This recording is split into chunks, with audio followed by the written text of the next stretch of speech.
ourselves a Conch Republic, like after this flag. We made that up. We did. That's a made-up name for us. In 1982, there's a funny story. I'm going to share that with you later on the tour. But we made up Conch Republic.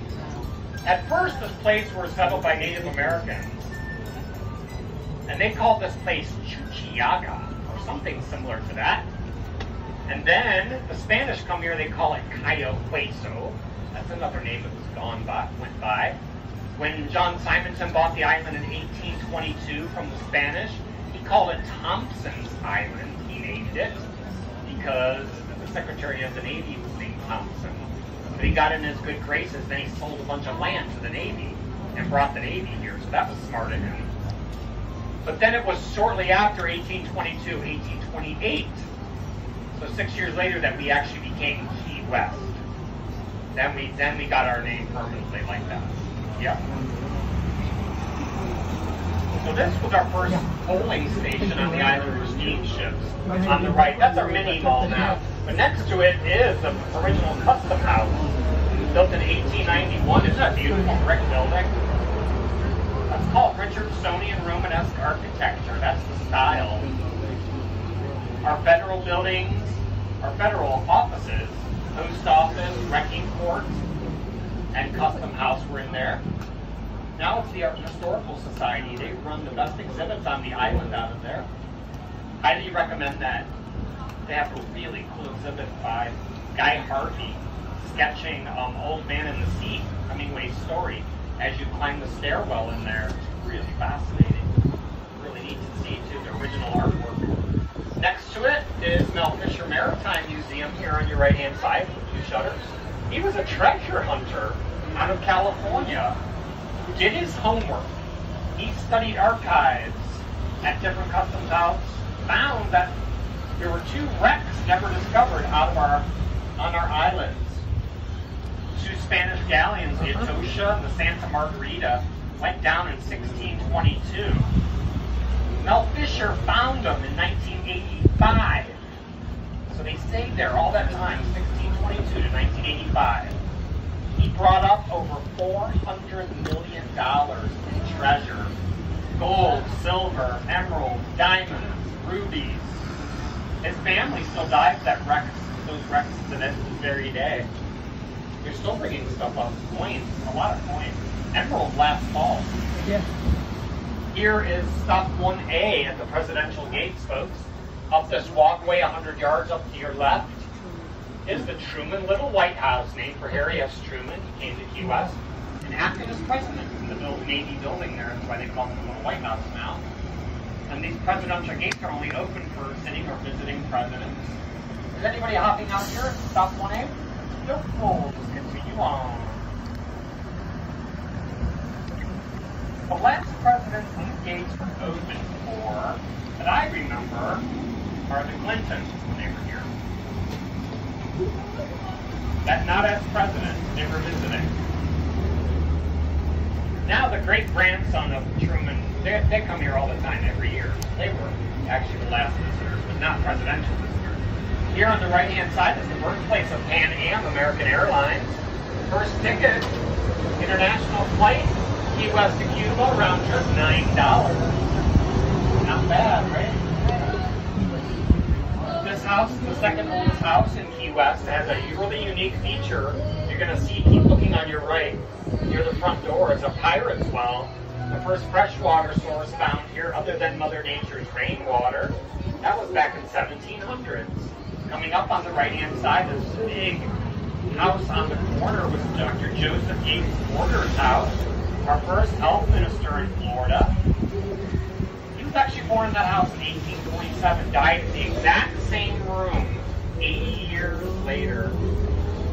He was credited with eradicating yellow fever down here in the Keys. And that's a really important distinction because thousands of people died from yellow fever. He wasn't quite sure what it caused. He thought it was a communicable disease spread by water. So he had people dumping things, filling in low-lying water areas. So that helped a lot. That's why he's credited with that. But not for the reason that he thought. He thought it was communicable through the water. It's not. mosquitoes. It's the tiger mosquitoes that carry a virus. So, but, filling in low-lying water and dumping water sitting around your house eliminated mosquitoes, therefore eliminated the virus. So he thought he knew exactly what it was. It was actually Walter Reed of the Army fame that discovered it was the tiger mosquito virus that did that. Here on our left-hand side is the home site of William Curry, our first millionaire in all Florida. Came here from the Bahamas.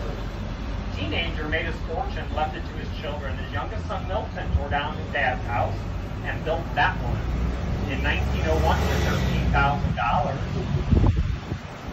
The last time that was sold was in 1972. The Amsterdam family had it since then, but she just passed away. Her husband passed away years before that, so their kids are selling it. Now that the county estimated the value at $6.32 million. So Mr. Curry would have been proud of his son for building that one there. That's one of the Curry mansions, Curry family and their mansions around the island. Since their dad left them a lot of money, a lot of them built Curry mansions. I'll point them out as we go along. Here we were talking about that stone. This is fossilized quarried limestone out of Isla Mirada. That's where that quarry might have been that you're talking about. This, if you look close, is where you might find plants and animals embedded forever in that stone. And that's a hurricane level 5 rated building. That'll withstand 200-mile-an-hour winds. It also houses our immigration and naturalization now. We are our official port of call into the United States. We used to have a wet foot dry foot policy. Some of you folks might have heard of that or familiar with it. Especially for our Cuban residents, if they were able to make it to the United States and have at least 1 foot on dry land, they could stay. They weren't granted automatic citizenship, but they were allowed to work and get in line. Now that it's been discontinued by presidential decree, there is no wet foot dry foot anymore, and we have this happen weekly down here, folks. People come on shore every week trying to get away from Cuba and stay in the United States, but we now have to send them all back for the time being. So we're just trying to, diplomatically pressure the Cuban country to just open up after all,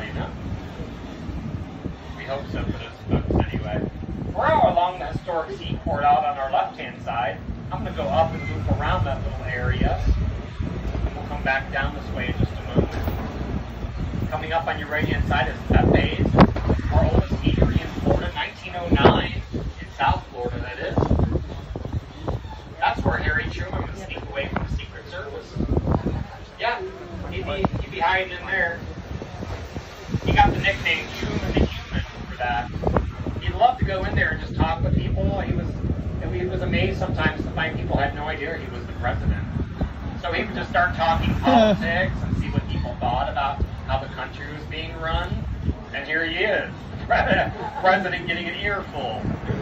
Yeah, that was kind of neat. He actually came down here for his health. Spent 65 days as president, 165 days, 16 working holidays.